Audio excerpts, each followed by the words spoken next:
Le ciel bleu sur nous peut s'effondrer. Voici le dernier moment d'Édith Piaf. Dans la lumière fuyante du sud de la France, quelque part entre les oliviers et les collines de Plascassier, la plus grande voix de la chanson française s'est tue. Elle avait toujours refusé de mourir ailleurs qu'à Paris. Pourtant, c'est loin du tumulte de la capitale, dans une villa discrète près de Grasse, que son souffle s'est arrêté. Ce silence final étrange et presque clandestin allait déclencher un tourbillon de rumeurs, de spéculations, de désaccords et de regrets. Car même dans la mort, Édith Piaf n'avait rien d'ordinaire. Elle était née dans le bruit, dans la misère, dans la rue, selon la légende, sur une marche froide du numéro 72 de la rue de Belleville, un 20 décembre de l'année 1915. Et elle est morte dans l'ombre, loin de son peuple, loin de ses chansons, loin de ce Paris qui l'avait fait icône. Comme si le destin qui l'avait toujours malmenée avait décidé de brouiller jusqu'à ses adieux. La rue de Belleville aujourd'hui encore porte une plaque qui proclame « Édith Piaf est née ici ». Les touristes y posent, les Parisiens y passent, et les curieux y murmurent encore l'histoire d'un accouchement en plein air sur le pavé glacé sous un réverbère.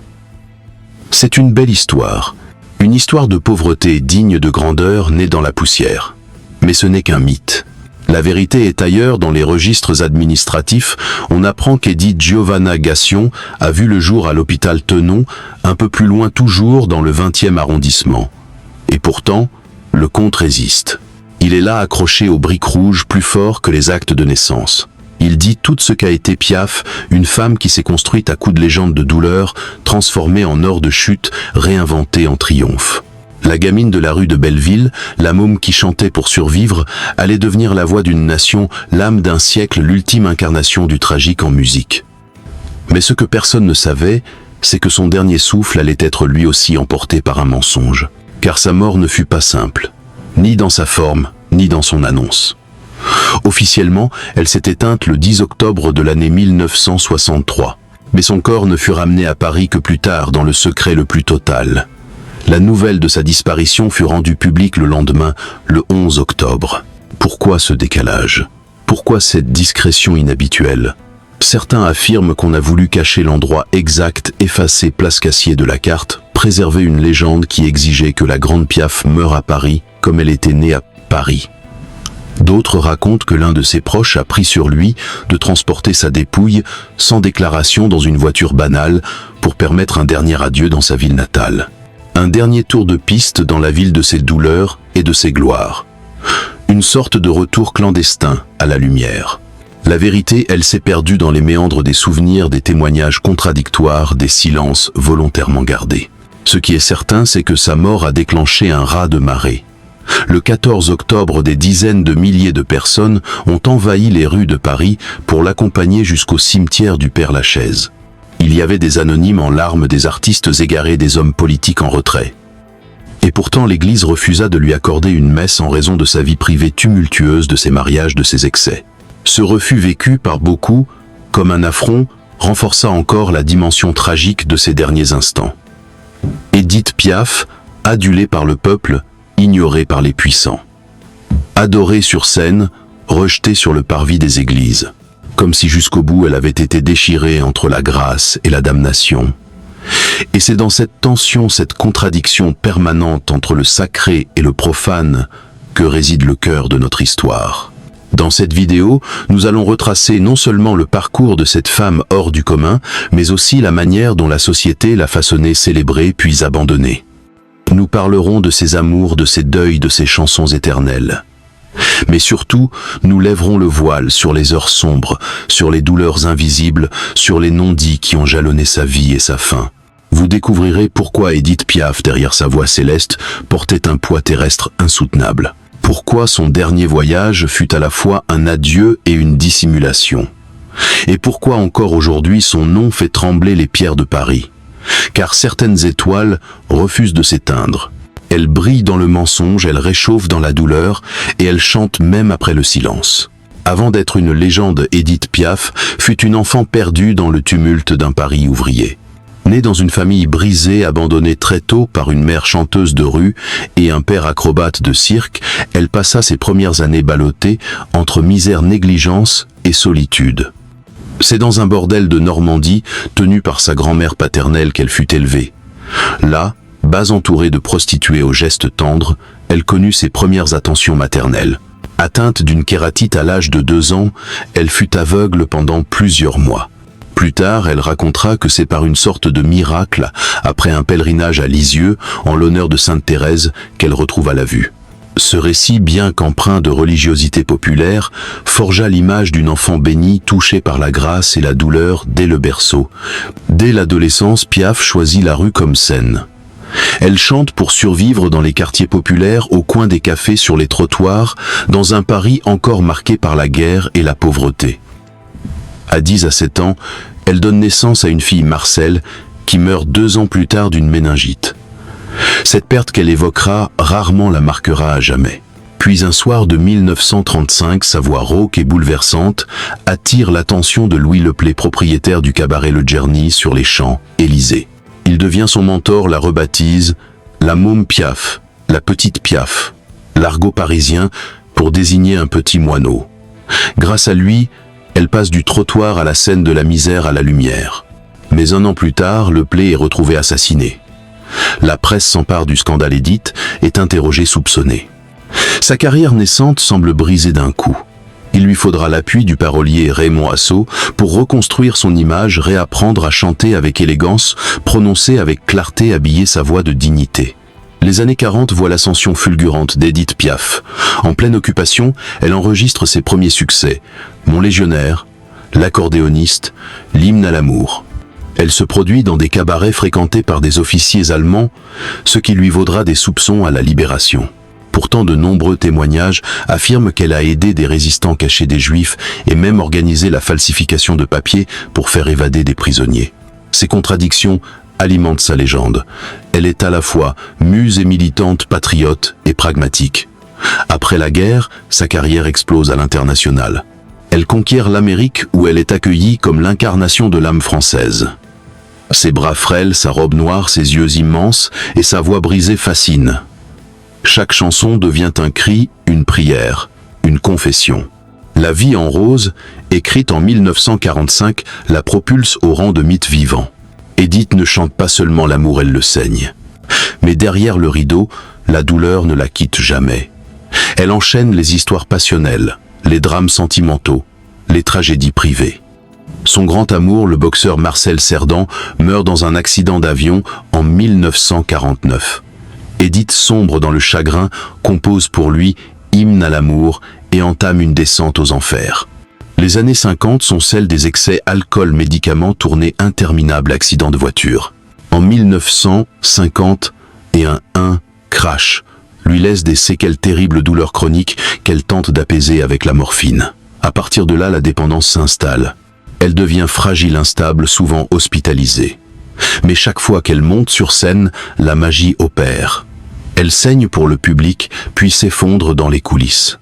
Cette dualité devient sa marque, une femme détruite dans la vie, indestructible sur scène.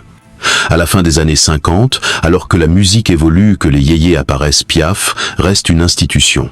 Elle découvre et propulse de jeunes artistes comme Yves Montand, Charles Aznavour, Georges Moustaki. Son aura dépasse la chanson. Elle est une figure morale, une douleur nationale. En 1960, elle enregistre « Non, je ne regrette rien », un manifeste poignant devenu l'hymne de sa fin de vie. Sa voix y est plus grave, plus rageuse, plus résolue. Le succès est immense. Cette chanson, reprise par la Légion étrangère, devient un symbole de courage, de dignité, de rédemption. Mais pour Piaf, c'est une manière de dire adieu.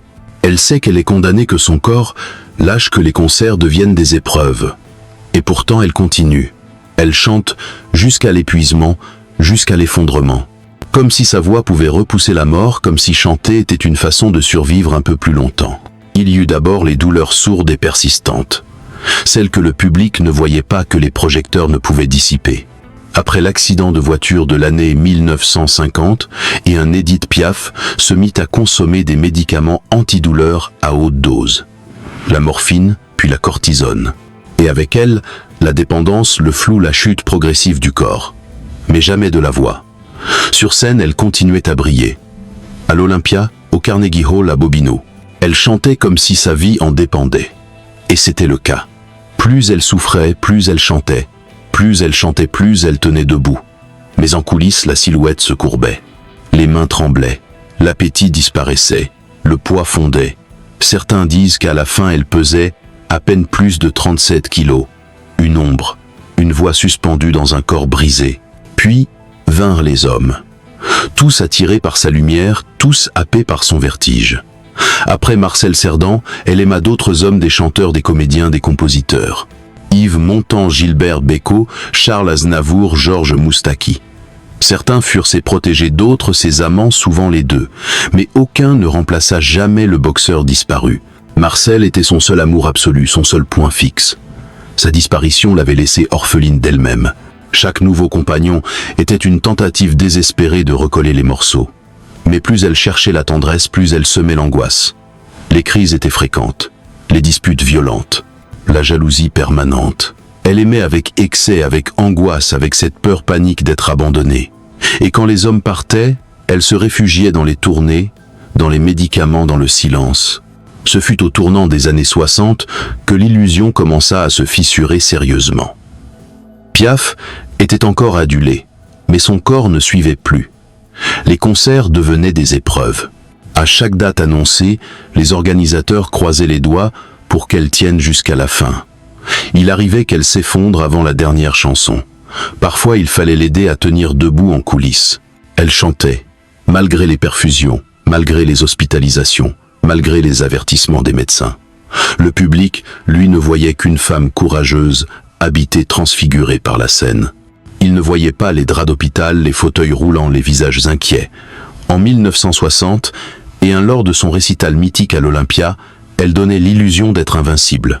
En réalité, elle s'accrochait au micro comme à une bouée. Chaque note était une gifle au destin.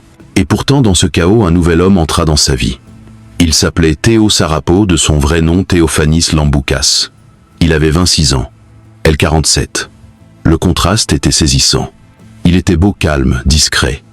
Elle était fragile, exaltée, brûlante. Ils se rencontrèrent dans les coulisses, chantèrent ensemble, tombèrent amoureux. Beaucoup crièrent au scandale, à la manipulation. Certains disaient qu'il n'en voulait qu'à son nom. D'autres qu'il était le dernier à pouvoir lui donner un peu de paix. En 1962, ils se marièrent, le 9 octobre. 1 an, presque jour pour jour, avant sa mort. Édith semblait heureuse, étrangement paisible. Comme si pour la première fois depuis longtemps, elle n'avait plus à lutter seule. Mais la maladie, elle n'avait pas disparu. Au contraire, le foie, usé par les années d'abus, commençait à lâcher. L'acide, les infections, les hémorragies internes s'intensifiaient. Elle souffrait sans le dire, sauf à Théo. Il devenait son infirmier, son mari, son ultime confident. Le dernier acte se joue à Lille. Fin mars 1963, Piaf monte sur scène au théâtre de l'Opéra. Elle est épuisée, amaigrie, à bout de force. Mais elle chante, 2 soirs de suite, devant une salle pleine. Les spectateurs ne le savent pas encore, mais c'est la dernière fois qu'ils la verront vivante sur scène. Après cela, elle s'éteint peu à peu. Elle quitte Paris pour Place Cassier, dans le sud de la France, dans une maison isolée, entourée de verdure. Là-bas, elle tente de reprendre des forces. Mais c'est trop tard. Son corps l'a trahi. Sa voix, elle résiste. Jusqu'au bout. Elle dicte encore des lettres, écoute de la musique, parle de nouveaux projets. Et puis le 10 octobre, elle s'éteint. Dans le calme, dans l'anonymat. Son mari dévasté appelle quelques proches. Mais l'annonce n'est faite que le lendemain. Pourquoi? On ne sait pas vraiment. Certains disent qu'on a voulu la ramener à Paris avant que la presse n'apprenne la vérité. D'autres parlent d'un dernier caprice, d'un geste symbolique. Le fait est que pendant 24 heures, Édith Piaf était morte en secret. Le lendemain de sa mort, le 11 octobre de l'année 1963, Paris s'éveille sans savoir que sa voix s'est tue. Ce n'est qu'en début d'après-midi que la presse relaie la nouvelle. Et aussitôt, une vague d'émotions déferle. Radio, journaux passant en larmes. Le téléphone du domicile parisien de Piaf ne cesse de sonner. Mais ce que peu savent, c'est que son corps n'est plus à Place Cassier. Il est déjà en route. Selon plusieurs témoins, Théo Sarapo aurait décidé dans la nuit de ramener la dépouille à Paris sans attendre les autorisations officielles. Une traversée silencieuse, bouleversante. dans une voiture noire sans cortège, sans avertissement, comme un dernier acte d'amour ou de défi. Car Piaf ne voulait pas mourir loin de Paris. Elle l'avait dit, redit, hurlé même « Je veux mourir chez moi ». Et si elle n'avait pu vivre ses derniers instants dans la capitale, alors Théo voulait qu'au moins elle y revienne, morte. Mais cette initiative n'a pas plu à tout le monde. Les autorités sont surprises. L'Église, surtout, ne cache pas son malaise. Déjà critiquée pour la vie dissolue de la chanteuse, ses liaisons, ses mariages, sa dépendance à la morphine, l'institution décide de refuser une messe officielle. Aucun prêtre ne célébrera les obsèques. Aucune bénédiction ne sera prononcée. La sentence tombe glaciale. Une vie comme la sienne n'est pas compatible avec les sacrements de l'Église. Pour beaucoup, c'est un affront, un rejet insupportable. Le peuple, lui, ne comprend pas. Il voit une femme brisée, courageuse, généreuse, pas une pécheresse, pas une indigne. Cette décision accentue le fossé entre les élites et la rue, entre les dogmes et les cœurs, et renforce encore l'aura tragique de Piaf. Même morte, elle divise, même morte, elle choque. Le 14 octobre, Paris s'arrête. Littéralement. Des dizaines de milliers de personnes envahissent les trottoirs, les escaliers, les ponts, les balcons. Du boulevard Ménilmontant jusqu'au cimetière du Père-Lachaise, la foule est compacte, silencieuse, endeuillée. Certains pleurent, d'autres chantonnent doucement « La vie en rose ».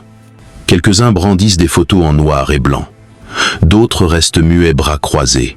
Il y a là des jeunes et des vieux, des artistes et des ouvriers, des inconnus et des légendes. Mais pas un seul représentant officiel de l'Église.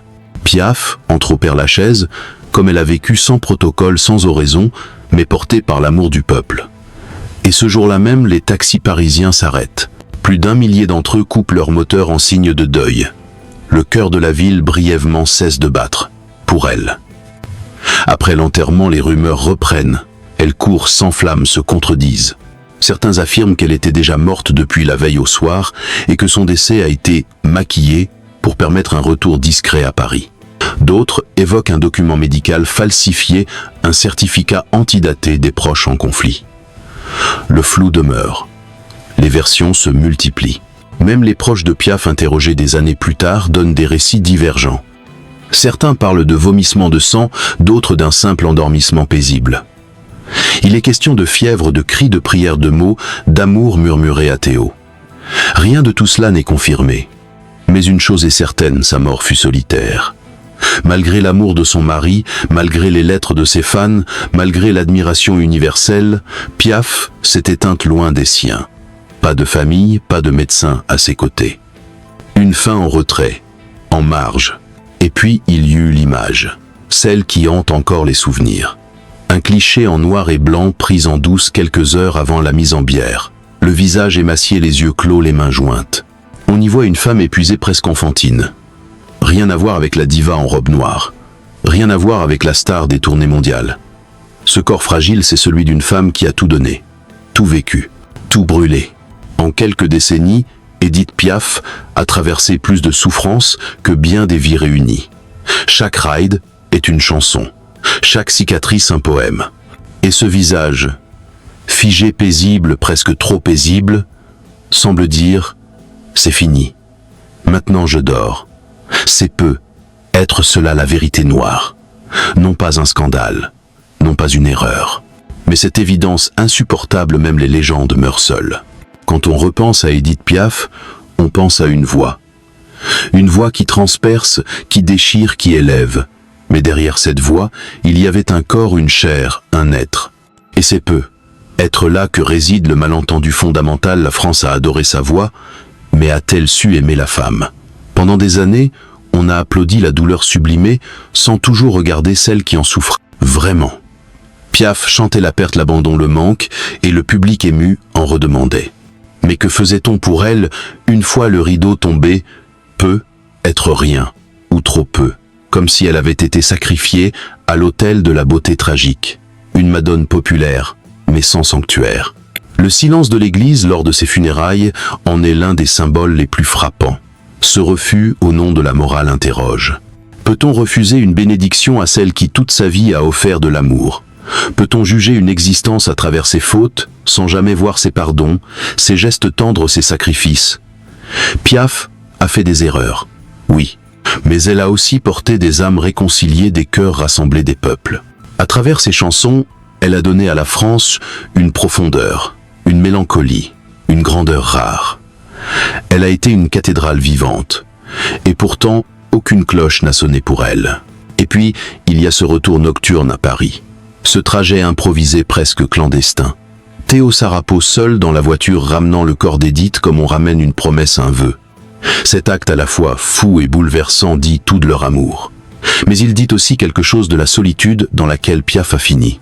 Pourquoi athées ont dû mentir, cacher, contourner les règles pour qu'elle repose là où elle le souhaitait? Pourquoi sa vérité athée, elle toujours été entachée de rumeurs, à croire que même dans la mort Piaf n'avait pas droit à la paix. Tout devait être théâtral, ambivalent, à mi-chemin entre la légende et le scandale. Et si c'était ça finalement le destin d'Édith Piaf, une vie de clair-obscur, une trajectoire où la lumière ne va jamais sans l'ombre, où chaque triomphe porte sa blessure et chaque larme devient un diamant. Elle n'a jamais voulu être parfaite, seulement sincère. Et cette sincérité trop brute, trop nue, a parfois effrayé. Elle gênait, elle dérangeait, mais elle était vraie, terriblement, infiniment vraie. Alors vous, qu'en pensez-vous? Ce destin à la fois glorieux et brisé aurait-il pu être différent? Fallait-il qu'Édith Piaf paie un tel prix pour devenir immortelle? Certains adieux ne se font pas en criant. Ils s'écrivent dans le silence, dans une lumière tamisée, dans le bruissement des feuilles d'olivier. Le dernier souffle d'Édith Piaf, lui, n'a pas résonné comme une ovation ni comme un sanglot. Il s'est fondu dans le vent quelque part entre la Provence et le souvenir. Comme si elle avait choisi de s'éclipser sans bruit, de se retirer à pas feutrés de cette scène qu'elle avait tant embrasée. Non pas par lâcheté, mais par pudeur. Parce que les plus grandes voix savent quand se taire. Elle repose aujourd'hui au Père-Lachaise, parmi les pierres et les arbres, au cœur d'un Paris qu'elle n'a jamais vraiment quitté. Chaque jour, des inconnus viennent déposer une rose, murmurer un refrain, caresser son nom gravé. On dit qu'au printemps, les merles viennent chanter juste au-dessus de sa tombe. Ce n'est peu être qu'un hasard, ou peut être un signe. Un petit Piaf revenu lui rendre hommage. La boucle est bouclée. L'enfant de Belleville est redevenu silence, mais son écho, lui, ne s'éteindra jamais. Ce qu'elle nous laisse n'est pas seulement une discographie.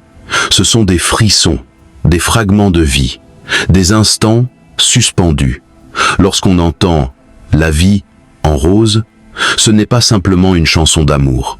C'est une promesse faite à ceux qui doutent, à ceux qui tombent, à ceux qui espèrent encore. Quand sa voix s'élève sur « Non, je ne regrette rien », c'est une prière pour tous ceux qui ont vécu trop fort, trop vite, trop mal. Piaf n'a jamais chanté pour plaire. Elle chantait pour survivre. Et c'est peu être pour cela qu'elle continue à vivre en nous. Le temps a passé. Les modes ont changé. Mais elle est toujours là. Dans les films, dans les rues, dans les cœurs, chaque génération redécouvre Piaf comme on redécouvre une blessure ancienne, avec étonnement, avec tendresse, avec respect. Et à chaque fois, quelque chose renaît. Un frisson, un mot, une larme. Comme si elle refusait d'être oubliée. Comme si quelque part elle continuait à chanter. Édith Piaf n'a pas eu une belle vie. Mais elle en a fait quelque chose de beau.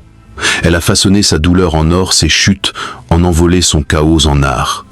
Elle a brûlé, aimé, crié. Et finalement, elle s'est tue. Mais dans ce silence, il y a encore une mélodie. Une note tenue fragile, éternelle.